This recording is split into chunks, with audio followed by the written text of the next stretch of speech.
My name is Lynda Barnett.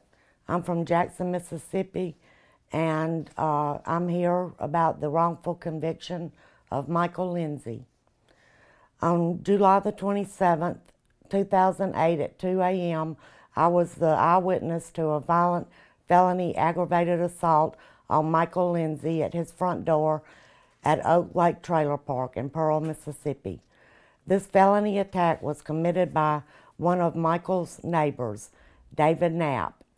David Knapp, accompanied by his girlfriend, Shannon Few, and another neighbor's son, Stephen Booth, came to Michael's front door yelling all the way, "I'm going to kick the MF's ass."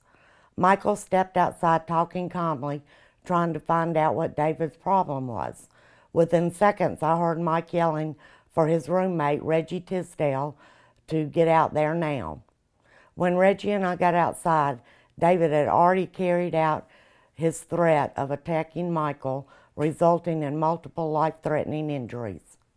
The first thing Michael said when I got outside was to call 911. He got me good, call 911. At this time, David appeared out of the shadows and started attacking Michael for a second time. Again, Michael yelled to call 911. I could not get back inside to get my phone because the door was blocked by the second attack on Michael. So I started running to neighbors to try and wake someone up to call 911. While I was gone, Michael was able to escape his attacker and stabbed him one single time to disable him. At this time, Shannon, who had a cell phone in her pocket the whole time Michael was yelling for someone to call 911, pulled the phone out and called 911. Unfortunately, David died as he and Michael lay on the ground at the scene for 40 to 45 minutes, waiting on medical to respond and take him to a hospital that was only 2 miles away.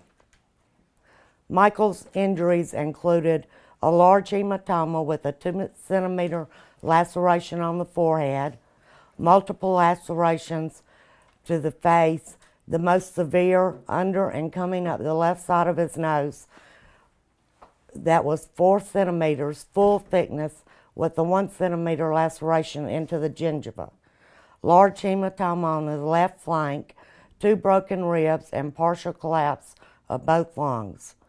According to Mississippi Stand Your Ground Castle doctrine, Michael was protected from criminal and civil prosecution. The stipulations in this bill that are required to protect someone from prosecution are: number 1, you're in a place you have a legal right to be. Number 2, you are not the aggressor. Number 3, a felony crime is about to be or has been committed on you or someone else. And number 4, you have imminent fear of great bodily harm or death. Michael was in his own home. David came to Michael's front door and carried out his verbal threat of attack within seconds of arrival. David had already committed a felony aggravated assault on Michael, and Michael had already suffered great bodily harm. All that was left for him to have imminent fear of was death. Law enforcement and the prosecution refused to acknowledge this felony crime committed on Michael or me as a witness. Detective Dave McCarley, the only officer that talked to me at the scene, even turned me away while I was sitting right there in the police department that morning by telling me there was nothing else I could do for him today. When I asked if he could tell me what the charges were, David McCarley told me there are no definite charges yet.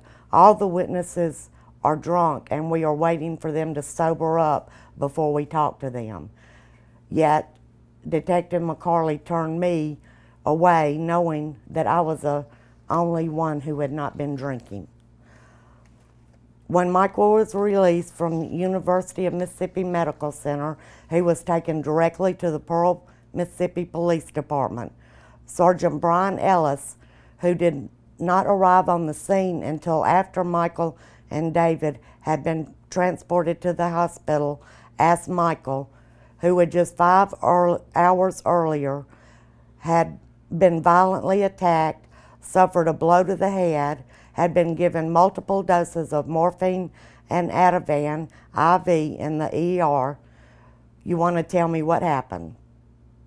When Michael asked for attorney, Sergeant Brian Ellis immediately cuffed him and placed him under arrest for murder. 6 hours and 20 minutes after Michael was violently attacked at his front door, Sergeant Brian Ellis, who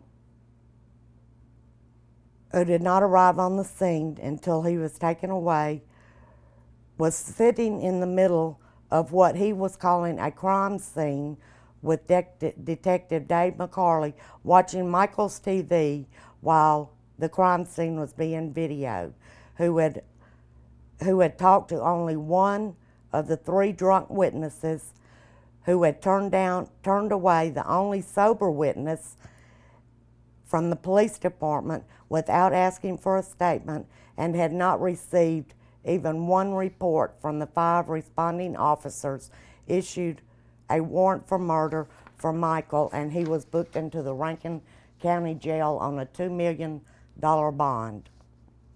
Michael was held in the male detox cell by the guard station for 3 weeks because his injuries were too severe to put him in general population. He could not even get up to eat or use the bathroom without one of the detoxing inmates helping him up. He was denied his pain medication prescribed by the ER doctor for 3 days because they told him they were not a medical facility and not allowed to dispense this medication prescribed to him. The defense attorney, Don Leland, filed a motion to dismiss on grounds of Mississippi Stand Ground Castle doctrine. During this hearing, the defense attorney submitted the memo brief in support of motion to null process, along with the crime scene photos taken by the Pearl Police Department of Michael that he had found purely by accident, which had been withheld by the prosecution. Judge William Chapman ignored the felony crime that had been committed on Michael at his front door and the fact that the photos had been withheld from the defense, and denied the motion to dismiss.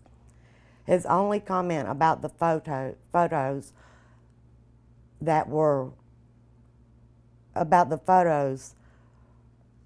was something to the effect of he had seen worse. For 3 years, this victim refused to accept a plea bargain. So the week before trial was to start, the prosecution amended the indictment to habitual, which would mean automatic life without parole if by chance he were convicted by a jury, because of some trouble Michael had gotten into over 30 years ago when he was a teenager. Even though the prosecution did this legally, it was more than obvious that this was done to try and force a plea bargain from the real victim, and not for the reason that this habitual law exists, the protection of society. They could have indicted under the habitual or made an amendment at any time during the 3 years it took to go to trial, but they waited until the week before trial was to start to make this amendment. Because of some critical medical issues, understandable fragmented memory of the incident, and the last-minute amendment to the indictment, this victim made a best interest plea which admits no guilt under duress to manslaughter the day trial was to start. On June the 30th, 2011, Judge William Chapman sentenced Mike Lindsay to a term of 20 years in prison under a manslaughter best interest plea, which admits no guilt. This is the max sentence allowed by law. Judge Chapman told Michael Lindsay, because you selfishly stabbed Dave in order to get what you wanted, an ambulance, because you have long hair, because you have hepatitis C, a chronic illness which the state of Mississippi has declared Michael legally disabled because of, and you have drank and drugged all those years. Part of your punishment is for that, and the other part is for the protection of society. His attorney, Don Leland, said of Mike's sentence, "It broke my heart. I nearly broke down and cried. It was a horrible injustice." He went on to say his characterization of Mike is so unlike that boy, and regardless of Mike's past, it still does not give someone the right to come to your house and try to kill you. He outweighed Mike by 87 pounds and was 16 years younger. I don't care if you have long hair or sick, black, white, red, or green. Those factors should have nothing to do with your sentence. Because I was the eyewitness to the worst thing I could have ever imagined in my worst nightmare, which has been totally ignored by those I was taught all my life were there to protect me. I will never give up my fight to see justice served for the real victim of a felony crime. There needs to be a place for people to go for help when they are victims of corruption. Legislature needs to look into this wrongful conviction of the real victim of a felony crime. Felony crimes were ignored, Mississippi laws were ignored, and have Governor Phil Bryant issue a full pardon